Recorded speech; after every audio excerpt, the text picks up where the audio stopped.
Et si la personne avait dit tes enfants avaient 6 mois et 2 ans, ils se souviennent encore de leur père, et là, toi, tu viens leur dire, c'est sûr que non. Premièrement, laisse-moi leur répondre, la question est à moi. C'est sûr que non. Par contre, elles doivent malheureusement vivre avec le traumatisme de leur mère. Et tu as raison, mes filles ne se rappellent pas de leur père du tout. Elles avaient 6 mois et 2 ans et demi, et en effet, elles ne s'en rappellent pas. Tout ce qu'elles se rappellent, c'est ce que moi, je leur raconte en détail. Et tu as raison aussi. Elles doivent vivre avec le traumatisme de leur mère. Parce que, vois-tu, moi, j'ai été la personne qui se rappelle de tous les détails de la vie que j'ai vécue avec leur père. De 13 ans de vie commune, d'amour, de célébration, de rire. Et vois-tu, mes enfants, là, elles apprennent que les gens ont des histoires. Mes filles ne peuvent pas effacer le fait que mon mari est mort. Elles ne peuvent pas effacer le fait que ma soeur nous a volés. Elles ne peuvent pas effacer le fait que mon père nous a reniés. Elles ne peuvent pas effacer le fait que j'ai eu une agression sexuelle. Donc oui, j'ai vécu beaucoup de traumatisme, en effet. Malheureusement, moi, j'ai dû vivre avec ça aussi en élevant 2 enfants. OK? Moi, j'ai dû passer au travers ces événements-là alors que j'avais des enfants de jeune âge. Fait que c'est pas malheureusement, elles doivent vivre avec les traumatismes de leur mère. Elles doivent vivre avec une mère qui a vécu des traumas. C'est ça l'arrêté. Elles ne vivent pas de mon traumatisme, ça c'est moi. Et en fait, je ne vis pas de mon traumatisme, je transmute et je guéris mon traumatisme. J'apprends à aimer qui je suis malgré mes traumas. Je peux pas effacer tout ce qui s'est passé dans ma vie. En fait, parce que ça effacerait la personne que je suis devenue aujourd'hui et la personne que mes enfants adorent le plus au monde. De dire, malheureusement, elles doivent vivre avec les traumatismes de leur mère, c'est comme dire, malheureusement, leur mère est encore en vie et elles doivent rester avec leur mère, qui a vécu plein de la misère. Fait quoi? Parce que j'ai vécu des traumatismes, mes enfants ne méritent pas, je ne mérite pas d'avoir des enfants parce que les autres m'ont fait des choses pas correctes. Parce que les autres, moi, je devrais, donner mes enfants. Selon vous, à la DPJ, je vais donner mes enfants parce que les autres m'ont trahi. Elle vit avec une mère qui a vécu des traumatismes, pas avec les traumatismes. Je ne suis pas un trauma sur 2 pattes. Je suis une mère qui a vécu des expériences traumatisantes, en effet, et qui a fait une bonne job en crise pour aller s'assurer qu'elle a de la valeur malgré tout. Fait que non, mes filles ne vivent pas avec les traumatismes de leur mère, elles vivent avec les souvenirs et l'ambition, et la détermination et l'amour de leur mère. Elles doivent heureusement vivre avec une mère qui ne s'est pas laissée abattre malgré tous ces traumatismes. Elles doivent heureusement vivre avec une mère qui est encore en vie parce que sa mère, elle aurait pu décider de partir quand leur père est décédé. Parce que c'était vraiment fucking difficile. Justement, une personne, là, c'est comme dire, ah, t'as des traumatismes, ben, tu ne mérites pas d'être aimé pour qui tu es. Moi, je t'aime juste si t'as jamais eu de trauma. Je t'accepte juste si t'as jamais eu de trauma. Mais vois-tu, il n'y a pas grand monde sur la planète qui n'a jamais eu de trauma. Jamais.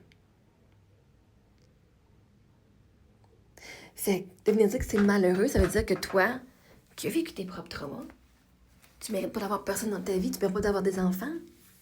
Que toi le problème, c'est que toi, ta mère a eu des traumas, hein? Là, tu te projettes, toi, ta misère que tu as eue en tant qu'enfant, avec tes parents qui ont des traumas, que tes parents n'ont pas été guérir leurs traumas, et là, ça t'a affecté toi, et tu penses que les traumas affectent mes enfants. Tant qu'on est dans la progression, on n'a pas à être parfait. La perfection n'existe pas si on va dans le fait que une personne n'a aucun trauma et elle est comme un slate, là, sur un blank slate.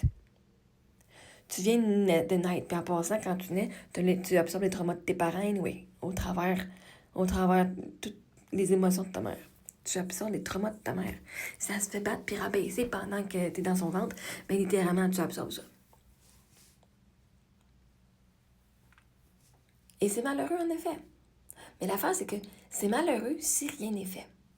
C'est malheureux si les gens ne prennent pas responsabilité sur leurs émotions et sur leur amour de soi et sur leur guérison. Et moi, je le fais. Donc, mes filles, heureusement, vivent avec une mère qui prend la responsabilité sur le fait qu'elle ne s'aimait pas, qu'elle se trouvait un fardeau, qu'elle se trouvait laide, qu'elle saillissait, qu'elle ne voyait pas sa valeur. malgré tous les traumas que j'ai vécus, j'ai réussi à dire j'ai de la valeur malgré tout ça. Donc mes filles doivent heureusement vivre avec leur mère, qui est fucking amazing, puis fucking awesome, puis qui a fait le travail sur soi, puis qui n'a pas peur du jugement des autres.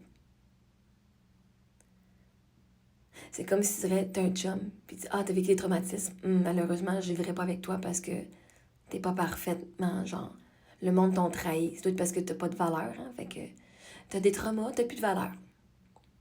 Ah, ça, c'est un mindset de fucking bullshit, ma chère Sereine. Pour quelqu'un que son nom, c'est Sereine, qui reste beaucoup de jugement, hein? T'es pas très sereine. Voici la définition de sereine. Le mot sereine signifie calme, paisible, sans agitation intérieure. Voici quelques nuances selon le contexte. Sur le plan émotionnel, une personne sereine est quelqu'un qui reste en paix même face aux difficultés. Elle est restée sereine malgré la pression du procès. Sur le plan du visage ou du ton, cela décrit une expression douce, détendue, sans tension. Elle a un sourire serein.